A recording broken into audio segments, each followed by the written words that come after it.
राख की रस्सी का मतलब है रस्सी के जलने के पश्चात जो अवशेष बच जाता है उसको हम राख कहते हैं।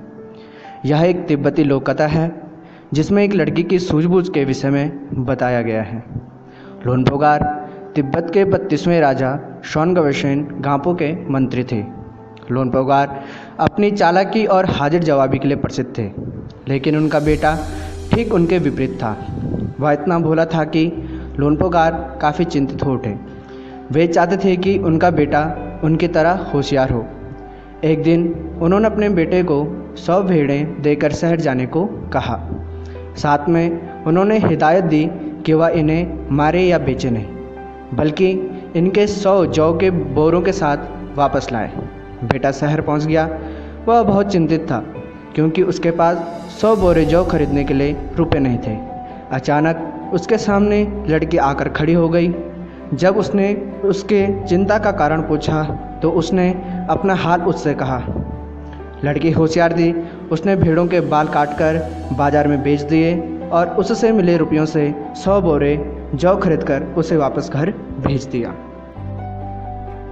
बेटे को लगा पिताजी बहुत खुश होंगे, लेकिन ऐसा कुछ नहीं हुआ। दूसरे दिन लोनपोगार ने अपने बेटे को फिर शहर भेज दिया। उन्हीं भेड़ों के साथ उन्होंने बेटे से कहा कि भेड़ों के बाल उतार कर बेचना उन्हें पसंद नहीं आया, अतः वह दोबारा ऐसा काम नहीं करे, लेकिन भेड़ों के साथ 100 बोरे जौ अवश्य लाएगा। एक बार फिर निराश लोनपोगार का बेटा शहर पहुंचा। वह लड़की उसे फिर मिली। उसने फिर समस्या उसे सुनाई।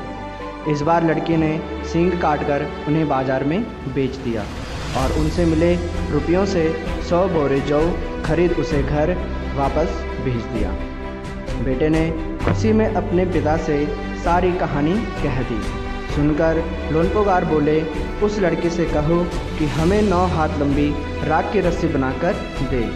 उनके बेटे ने लड़की के पास पिताजी का संदेश सुनाया।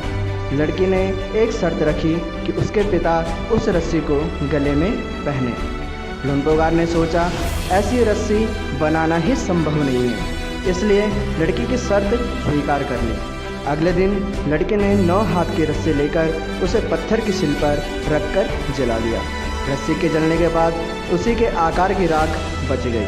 लड़की उसे सिल समेत लोनपोगार के पास ले गई और उसे पहनने को कहा।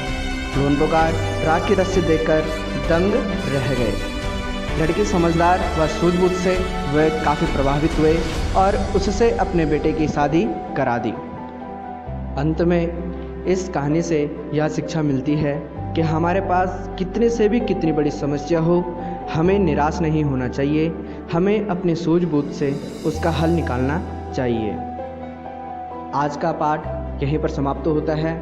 फिर मिलेंगे नए प्रकरण के साथ। धन्यवाद।